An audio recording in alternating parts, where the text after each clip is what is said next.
Our next question is, what is the Darksabre, and what does it have to do with WWE Superstar Sasha Banks? Glad you asked. Sorry. I had to use the new toy. I have a new toy too, but it doesn't light up. I have been waiting this entire conversation to do that because we set up the Darksabre thing, and I was like, Anyway, so the Darksabre, and I did a PowerPoint about this not too long ago for a friend's PowerPoint party. So basically, the Darksabre gets first introduced in canon in Clone Wars, and basically it is I'm trying to think of the quickest way to describe this. So it was the creation of Tare Vizsla, who was the first Mandalorian to become a Jedi. So that was his lightsaber, was the Darksaber. where in like the timeline does this happen? This happens so like Tare Vizsla like becoming a Jedi. This is way before. This is like high Like Knights of the Knights of the Old Republic kind of shit, like the BioWare games. Like yeah. So like years, like centuries. yeah, I wouldn't be surprised if like because I know those High Republic novels are coming out soon, so I wouldn't be surprised if like they managed to tie that in. I don't know. But a Mandalorian Jedi is a big deal. Yeah. So after Tare dies, and I think he was also the ruler of Mandalore at one point. Hi, Maya. Don't acknowledge her. Anyway, so after Tare Vizsla is also the ruler of Mandalore at one point, I believe. He's sort of a mythical figure in this case, but after he dies, like the Jedi basically take the Darksaber and put it in the temple in Coruscant. And then some point during the fall of the Old Republic. Now, when I say Old Republic, I mean the centuries old Republic, not the not the end of this prequel trilogy. What Sheev brings down, yeah. Yeah. So at the fall of the Old Republic, the Mandalorians raid the temple and steal the Darksaber back. So the Mandalorian Jedi, this legendary figure, he died. Yeah. And the Jedi took the Darksaber and they put it on Coruscant. And then, so as the story goes, at the fall of the Old Republic, Mandalorians raided the temple, took it back, and it's been on Mandalore since. And specifically, it's implied that it's mostly been through the Vizsla, like House Vizsla, that has been the ones that have held the Darksaber, but it might be occasionally where it leaves the family and then gets, taken with somebody else. But basically, as it's described in Clone Wars, is that like the Darksaber is basically whoever holds it is like deemed quote quote the true ruler of Mandalore, but again, quote quote, because Mandalorians love to fight each other on that. Right.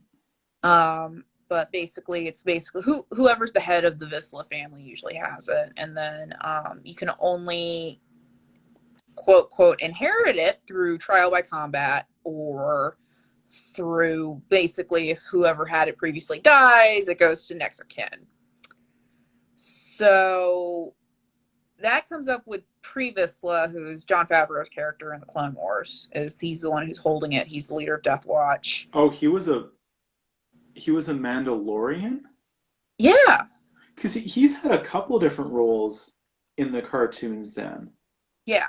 Well, no. He only had the one. I don't know if he showed up in any other cartoons, but yeah, he was only Pre-Vizsla in Clone Wars. Because I, for some reason, thought he was like a rebel fighter of some kind. So Jon Favreau was. Yeah. So he was like he voiced a Mandalorian in the Mandalorian. Like, and it's implied that person was also a member of the Vizsla family. Just give me 1 second. Yeah, you're fine. I'm just like.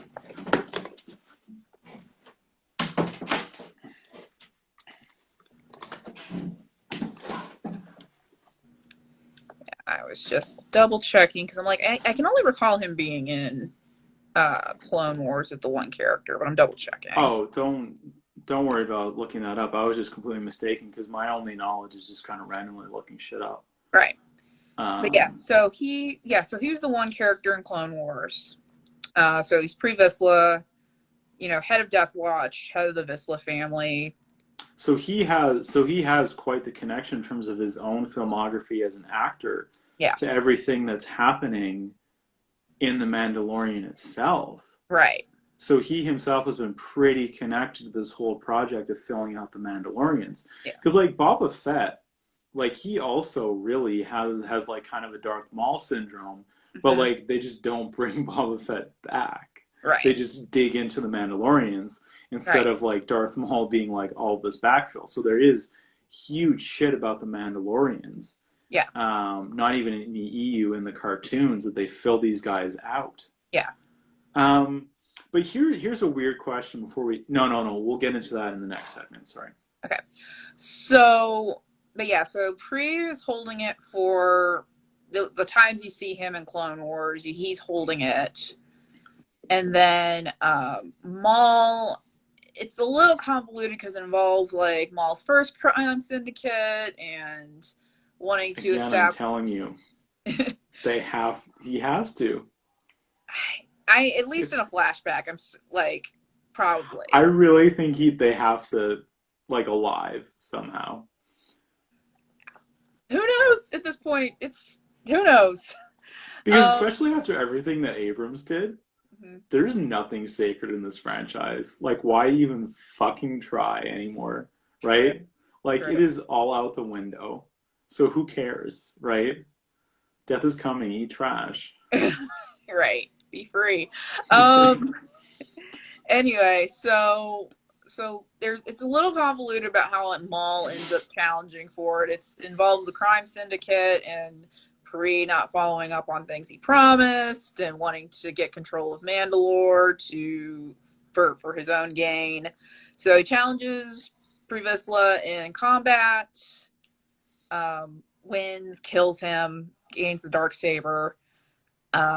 He's sort of the shadow ruler of Mandalore because he puts like this particular prime minister in power. Right, as a puppet. Yeah. But right after he does that, like half of Death Watch swears allegiance to him, and the other half, led by Bo-Katan Kryze, just they leave. They're just like, no, Well, yeah. yeah. And so Just jetpack out of there. yeah, that's literally what happens. You know what? I've seen The Mandalorian. I'm starting to understand how these things work now. Right. Yeah, so they basically they leave, they go into hiding. Eventually I don't know how long specifically Maul is leading Mandalore. Long enough to make it to the finale of Clone Wars from like this part in like season 5. But basically, yeah, he kills the former leader Satine Kryze, who is also like Obi-Wan's love interest. So like, just it's all just beef with Obi-Wan. It's all it comes back to is his beef with This is Obi-Wan. what I'm saying. Yeah, This is what I'm saying. yeah. So he goes. So trying to remember the sequence of events here. So Siege of Mandalore happens. He's disposed, but he manages to. He's captured by Ahsoka, and they try to go back to Coruscant to stop because he's having visions about Anakin and what's going to happen at the end of Revenge of the Sith. So they try to go to like Coruscant to see if they can try to stop it from happening, but Order 66 happens, and that fucks everything up, and Maul manages to just fully escape. So the Darksaber ends up like all tied into the Order 66 stuff too. Right, because basically Wow. he's still in possession of the Darksaber, Yeah. like the physical When he's Darksaber there. itself when he escapes. So he has it. So there, it's yeah, he definitely has it during Solo. Um, and This is then what we like. How did they not like? God. yeah, I mean, I guess because Han Solo can't wield a lightsaber. I guess that's why. right. Because Jesus Christ, Darth Maul shows up with that fucking thing in that movie. Like, are you kidding me? People are like, what is this? Yeah. What the fuck is going on? But then I would have seen it, Right. and I would have been robbed of the moment of Giancarlo Esposito with like this, like, what is this? Yeah, So so like, I'm kind of glad that didn't happen. That's the thing. So much ambivalence about like the roads not taken with Darth Maul and me. right, We have this weird relationship. right. So, but Schrodinger's yeah, the whole thing is Maul. that we don't know how Moff Gideon ended up with it. Not yet. um, and that's what we were talking about with Mandalorian, is that there's a whole lot of we don't know yet. But basically, What do you call a fake Darth Maul fan? what do you call it? Fake Darth Maul fan. A Darth Maul goth?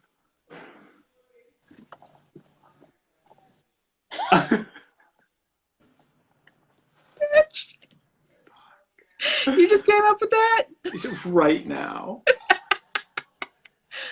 God. Yes. All right. So good. So basically, through the whole Night Sisters bullshit of like the Force Ghost possessing people, is that I think Ezra, I forget the exact what happened in the sequence of this episode, but Ezra like follows Maul to Dathomir, sees it. I think he has brief possession of it, but he doesn't hang on to it for long. And then Kanan Jarrus and Sabine Wren come to kind of rescue him. And Sabine sees it and she's like, hey, that belongs to us mentally. Because Sabine Wren is a Mandalorian herself. Yeah. So yeah, Sabine Wren is a Mandalorian. So, and like it's been sort of implied, like I said, she's had some sort of falling out with her family. It's been like implied throughout up until this point, but they've never really gone into it.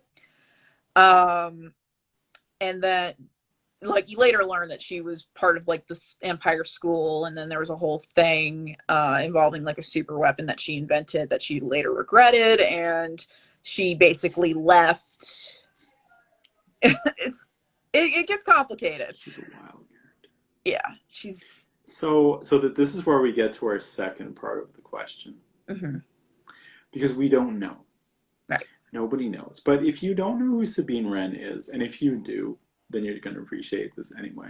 Mm-hmm. But if you don't know Sabine Wren, and so I talked about how like Darth Maul Mm-hmm. is like a Mortal Kombat character that got added in as a DLC. Right. Sabine Wren is the most Gen Z thing that has ever happened. Like, she's cute, she's adorable. I've never seen her do anything in a cartoon. I've only looked at pictures. Mm-hmm. She's very cute. She's very adorable. Mm-hmm. But she's the most Gen Z thing that has ever happened to this franchise. And I'm not even sure that like Gen Z was a thing yet when she was introduced, so this is kind of weird. I guess they probably were. But like they weren't like teens and stuff yet, I don't think. It was 2014 when she was introduced. So. Oh no, that's fair. No, that's fine. Yeah. That's only 6 years ago. Yeah. Okay, yeah, but like she's a Fortnite character. She is Fortnite. Sabine Wren is Fortnite. Like because she's gone through a few designs, but like the stuff that like the decals and weird shit that she puts on her armor, and like her like 4 gradient hair. Yeah. And the fact that she like steals things and then like paints them that way. Like she has a TIE fighter. Yeah. And it's like orange or like orange to yellow gradient, and it has all these like decals and things on it. Yeah. She just, and like especially and also because of like the animation style of Rebels to begin with, Mm-hmm. is pretty similar to that bright color cartoony sort of vibe that Fortnite has anyway. Right. She just like she's Fortnite in Star Wars. It's Sabine Wren. Yeah. And this gets even better because she's the character who is the most speculated to be played by WWE Superstar Sasha Banks. Yeah. Whose acting abilities we don't really know anything about. Right. But like if you're gonna have this like weird, super cocky child, I guess like Sabine Wren is like she has like young fiery youth quality to her. Right. Do you know what I mean? Like she has precocious child energy. Right. Or like rebellious teenager energy in like a slightly wholesome way. Like you don't think that she's like snorting coke anywhere. Right. Right? And so like Sasha is such an interesting choice for that because I mean number one, like Sasha kind of has the physical qualities you want in a Sabine Wren, and she has the history of hair colors, Mm-hmm. different length, mind you, but hair colors that you want in Sabine Wren. So like if she just, because like her intro scene, if that's who that is, if that's who she's playing, is going to be bonkers. Because like, who knows how they're going to dress her up and make her look for a live action? Right. Because you cannot put a Fortnite character into the Mandalorian. You No. can't keep her in those original colors and everything and pop her in. So that's going to be a little bit sad, and people are going to be angry that it's not going to be this super saturated, bright colored character in the like super Western, toned down Mandalorian. Right. But it's like, it just is what it is. Right. But if that's who's playing her, that is hilarious. Because so she gets a hold of this thing, right? Yeah, so basically she kind of steals it from Maul, and But she doesn't put the decals on it. No, she leaves that alone. Why? We don't know. Yeah, because she knows what it is, and I'm kidding, I know. Yeah, so, but I know you are. But yeah, so she steals it back from Maul, and she decides she does a little bit of training with it, and it actually leads to kind of one of my favorite scenes in Rebels, where she's kind of she does kind of the backstory exposition for herself while she's training, and it's a very emotional moment. But she decides that she's going to take it back to her family on Mandalore, and she doesn't actually want leadership. She wants to put it in the hands of somebody that Mandalore can unite under. And eventually wraps back around to Bo-Katan Kryze, so Satine's sister, the leader of the Splinter Group from the Splinter Group. I think they were called the Night Owls, if I remember right. The ones who didn't follow Darth Maul when he took over. Right. Which it's established in this Clone Wars finale that her mother was part of that group as well. Sabine's mother specifically. And then so eventually she does, and that's who rescued the Mandalorian as a child. Somebody from Death Watch did. I don't know if it was specifically Which of the two? Well, no, but what I mean is that half of Death Watch. Possibly? The ones who did not follow Darth Maul. Possibly. It's not, again... It seems unlikely that the people who teamed up with Darth Maul are from the faction that would rescue a random child and make him one of their own. Right. Unless it was like this big, long redemption story. But so it was one part of that faction either way. But if Sabine Wren appears in The Mandalorian, then it follows that she would be from the same... That it would be from that same branch of the Night Watch that would have saved him. Yeah. So what we could find out is if Sasha Banks is playing Sabine Wren, the Mandalorian could be her adoptive brother.